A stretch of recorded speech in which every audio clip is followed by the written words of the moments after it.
Assalamualaikum warahmatullahi wabarakatuh. Innal hamdalillah nahmaduhu wa nasta'inuhu wa nastaghfiruh wa na'udzu billahi min syururi anfusina wa min sayyiati a'malina. May yahdihillahu fala mudhillalah wa may yudlil fala hadiyalah. Wa asyhadu anna sayyidana Muhammadan abduhu wa rasuluh la nabiyya ba'da. Allahumma salli wa sallim ala sayyidina Muhammadin wa ala alihi wa sahbihi ajma'in, amma ba'd. Jamaah rahimakumullah, hari ini Jumat pagi tanggal 23 bulan 9 2022, saya ingin mengetengahkan tentang hakikat dari dunia yang selalu kita perebutkan. Allah Subhanahu wa ta'ala telah berfirman dalam Al-Qur'annya, "Wa mal hayatud dunya illa la'ibun wa lahwun walad darul akhiratu khairul lil ladina yattaquna afala ta'qilun." Tidaklah dunia ini ada kecuali dia berupa la'ibun, permainan, walahun, dan senda gurau. Dan hakikat dari akhirat itu adalah lebih baik untuk orang-orang yang bertakwa. Apakah kalian tidak berpikir? Hakikat dari dunia dari ayat ini, jamaah rahimakumullah, adalah permainan saja. Andaikan kita misalkan cantik hari ini, kecantikan itu tidak akan bertahan untuk selama-lamanya. Andaikan kita perkasa hari ini, kuat kita, kekar kita, sesungguhnya keperkasaan kita ini suatu ketika akan melemah, menua. Otot kita akan melemah, daya tahan tubuh kita pun akan melemah. Dan suatu saat nanti, saat sakaratul maut menjemput, tubuh kita ini tidak bisa kita gerakkan sama sekali. Lunglai, lemas, keringat dingin mengucur di kening kita. Dan disitulah Allah Subhanahu wa ta'ala akan mengambil nyawa kita. Andaikan kita cerdas hari ini, kecerdasan kita tidak selama-lamanya, maka kita harus menggunakan dengan kebaikan. Andaikan kita tenar hari ini, ketenaran Anda, andaikan kita mempunyai pangkat saat ini, ketaatan Anda, silahkan kita gunakan untuk kebaikan, untuk menolong agamanya Allah Subhanahu wa ta'ala. In tansurullah yansurukum. Jika kalian menolong agama Allah, maka Allah juga akan menolong kalian. Jangan sampai kemudian ketenaran ini, kemudian jabatan yang kita miliki ini akan menjadi musibah dan azab untuk kita nanti di akhirat. Nauzubillah min dzalik. Jamaah rahimakumullah, kadang orang berpikir untuk mendapatkan kecantikan dia harus operasi plastik sampai mengeluarkan dana yang tidak sedikit, sampai ke Eropa sana, ke Korea sana, untuk mendapatkan kecantikan yang seperti yang diidam-idamkan, seperti orang-orang luar sana. Tapi jamaah, bahwa kecantikan, sekali lagi, meskipun kita operasi plastik hari ini, kecantikan Anda tidak akan bertahan lama. Tidaklah seperti halnya penduduk-penduduk surga yang dijanjikan oleh Allah Subhanahu wa ta'ala. Mereka ka'annahunna lu'lu'u wal marjan, seperti halnya mutiara yang sangat indah sekali. Mereka bening sekali, putih kulitnya, luar biasa. Ini bukan kita. Ini dunia, hakikat dunia ini hanya sementara.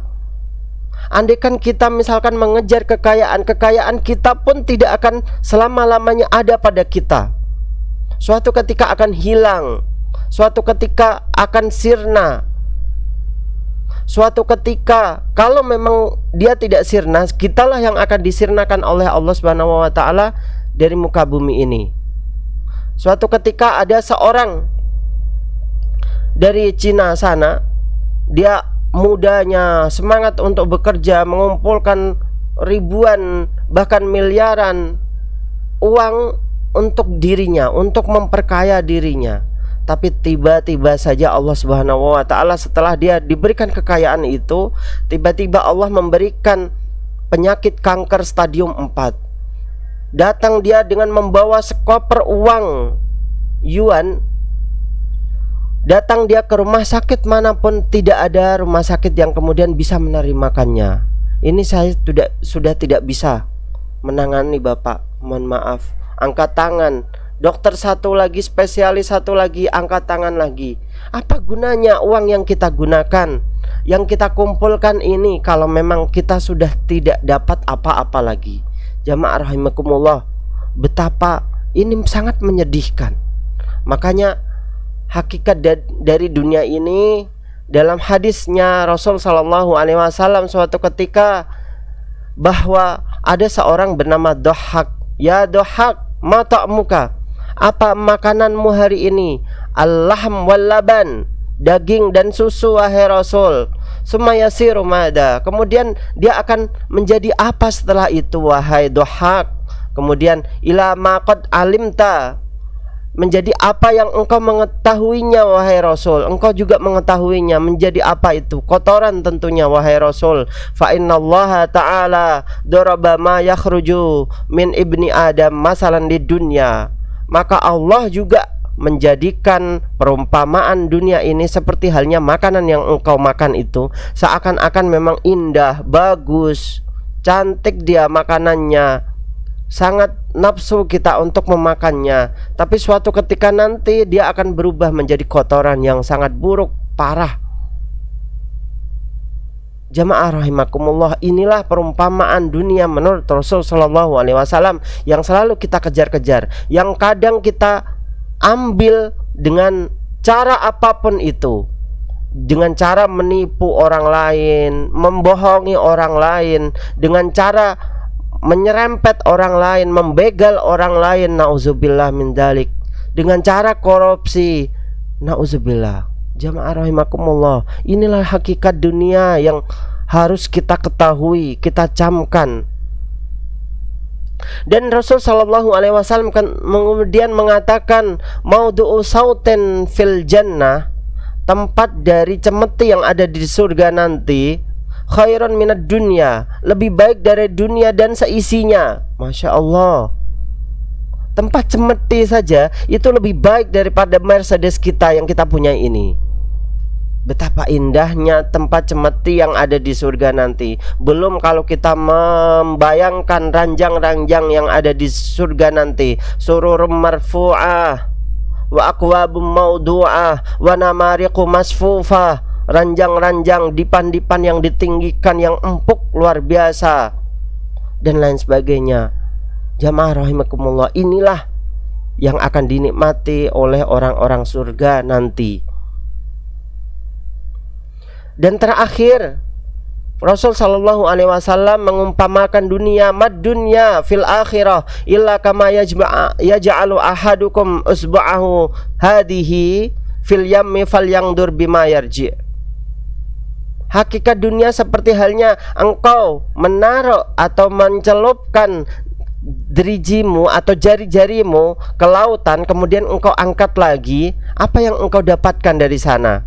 Satu tetes, dua tetes air lautan, di mana tetesan yang lain tidak pernah sirna.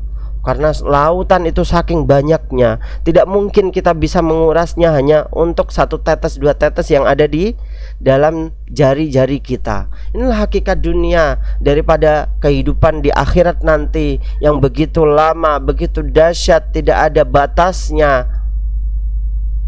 Jamaah rahimakumullah, apakah kemudian dengan ini kemudian kita menggapai dunia dengan hal-hal yang tidak disarankan oleh Allah, yang tidak diperintahkan oleh Allah Subhanahu wa taala? Tidak, tentunya haram hukumnya. Kemudian kalau memang kita mendapatkan dunia lebih baik daripada orang lain, maka silahkan untuk mensedekahkan harta kita ini, membangunkan untuk anak-anak yatim suatu rumah, membangunkan panti asuhan, membangunkan pondok, di mana kekekalan dari harta kita inilah yang akan kita harapkan di akhirat nanti. Ingatlah, jangan sampai kita menjadi orang-orang yang ketika waktu mati, sakaratul maut nanti, kita kemudian mengatakan, laula akhartani ila ajalin qarib, ya Allah, akhirkan nyawaku nanti ya Rabbi.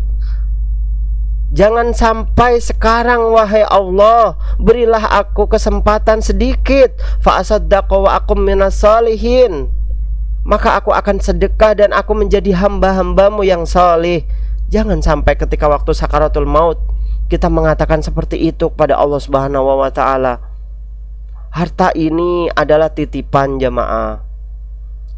Apa yang kita miliki sekarang adalah titipan. Suatu ketika akan diambil oleh Allah Subhanahu wa taala nanti. Maka kemanfaatan itu tidak lain adalah untuk bersedekah. Ma'akal tafa'afnaita, apa yang engkau makan akan berubah menjadi kotoran. Wa ma labista fa'ablaita, dan apa yang engkau pakai ini suatu ketika akan menjadi rusak, hancur. Au tasaddaqta fa'amdaita, tapi apa yang engkau sedekahkan akan kekal untuk selama-lamanya. Sedekah, sedekah, dan sedekah. Kemudian jangan meninggalkan dunia ini, jangan. Meskipun hakikat dunia seperti yang saya sampaikan tadi, seperti halnya kotoran, tapi jangan sampai kita meninggalkan dunia. Ingat, i'mal lidunyaka ka'annaka ta'ishu abadan wa'mal li akhirataka ka'annaka tamutu ghadan. Bekerjalah untuk duniamu seakan-akan engkau akan hidup untuk selama-lamanya, tapi juga bekerjalah untuk akhiratmu dengan menumpuk amal-amal yang saleh seakan-akan engkau akan mati besok. Kalau memang ini setara, balance antara dunia dan akhirat, maka tidak mungkin kemudian kita mengeluh-elukan dunia, meninggikan dunia daripada kehidupan akhirat. Anda yang berdagang, silahkan berdagang. Kaya Anda, silahkan. Kekayaan Anda untuk orang lain, untuk kebaikan orang lain, untuk membangun masjid, pesantren, madrasah diniyah, untuk sedekah anak-anak yatim, orang-orang jompo, janda-janda miskin. Inilah yang dilakukan oleh para sahabat zaman dahulu. Ingat, Abdurrahman bin Auf adalah seorang pengusaha. Ketika waktu sampai dia hijrah ke Madinah, dia tidak mempunyai apapun. Disaudarakan dia dengan orang Madinah, Sa'ad bin Ubadah. Kemudian dia mengatakan, wahai saudaraku, Sa'ad mengatakan seperti itu pada Abdurrahman bin Auf, wahai saudaraku, engkau minta harta apapun akan aku beri. Istriku yang mana aku akan mentalaknya, kau nikahi dia. Tapi Abdurrahman bin Auf cukup mengatakan, tunjukkan aku jalan menuju pasar Madinah, maka aku akan usaha di sana. Dari membantu orang itu, dia tidak mempunyai apapun harta. Dari membantu orang yang menjual cangkul, kemudian dia membantu dikasih upah itu kemudian belikannya cangkul itu kemudian diputar untuk menjadi modal utama, kemudian semakin besar, baru beberapa minggu saja dia bisa membuka lapak sendiri. Jamaah rahimakumullah, ini adalah kecerdasan dari Abdurrahman bin Auf. Anda yang seorang pengusaha, cerdas Anda dalam usaha, silahkan usaha Anda. Jangan tinggalkan agama ini. Jangan tinggalkan dunia ini untuk akhirat. Tidak. I'mal lidunyaka ka'annaka ta'ishu abadan. Ingat itu, antara dunia dan akhirat haruslah balance. Kita mengejar dunia iya, kita mengejar akhirat juga iya. Kita kaya iya, tapi suatu ketika waktu ada azan maghrib, isya, subuh, asar, duhur, maka silahkan menuju ke masjid untuk panggilan suci dari Allah Subhanahu wa ta'ala. Jamaah, al-mu'min al-qawi khairan minal mu'min ad-dha'if. Mukmin yang kuat lebih baik daripada mukmin yang lemah. Lemah apapun itu, lemah ekonomi, lemah badan, lemah syahwat, itu lebih buruk daripada orang-orang yang kuat. Kuat ekonomi, kuat badan, kuat akal, dan lain sebagainya. Maka Anda yang hari ini kuat hartanya, silahkan tetap dengan kekuatan hartanya. Jangan meninggalkan dunia ini untuk akhirat, tidak. Dan meninggalkan akhirat demi dunia, tidak. Dua-duanya tidak disarankan oleh Rasul Shallallahu Alaihi Wasallam. Jamaah yang berikutnya, jangan sampai kita kemudian menjadi orang-orang yang serakah. Umar bin Khattab, seorang yang dijanjikan oleh Allah Subhanahu wa taala akan surganya. Ketika di dunia dia sudah dibangunkan sedemikian rupa oleh Allah surganya, istananya yang begitu indah di surga. Dia adalah seorang penakluk Romawi dan Persia, raja yang besar, khalifah yang hebat. Semua dunia ini mengaguminya. Kekuasaannya yang begitu luas, dari mulai Jazirah Arab, Yaman, Qatar, Bahrain, Saudi Arabia. Anda bisa membayangkan membentang sampai Irak, Iran, Uzbekistan, Turkmenistan, sampai ke Pakistan sana, Afghanistan sana, membentang lagi ke Jordania, ke Mesir, ke Suriah, ke negeri Syam dan lain sebagainya. Ini adalah kekuasaan yang begitu besar. Tapi ditaklukannya Persia dan Romawi bukan menjadi dirinya besar, sombong, tidak.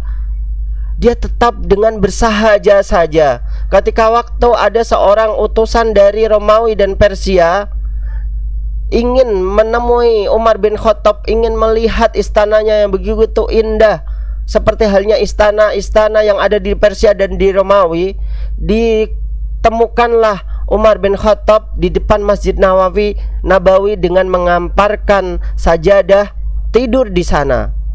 Ya Allah, ya Rabbi, kagetlah. Tanpa penjagaan katanya seperti itu. Ya, memang tidak ada penjagaan. Inilah khalifah kami. Subhanallah, tidak ada istana di sana. Yang ada hanyalah masjid yang kecil. Bukanlah seperti halnya Masjid Nabawi yang sekarang. Tidak, jamaah. Dia mengampar begitu saja. Inikah orang yang telah menghancurkan negeri Persia kami? Inikah orang yang telah menghancurkan negeri Romawi, kekuasaan Kaisar Romawi? Ya, inilah orangnya. Ya Allah, jamaah rahimakumullah, dengan ketinggian derajat kita, pangkat kita, tinggi kita, jangan sampai kita merasa sombong di hadapan siapapun itu. Karena kesombongan inilah yang akan menjatuhkan diri kita. Orang-orang yang rendah hati ditinggikan oleh Allah Subhanahu wa taala. Orang-orang yang sombong maka akan direndahkan oleh Allah Subhanahu wa taala serendah-rendahnya. Masya Allah.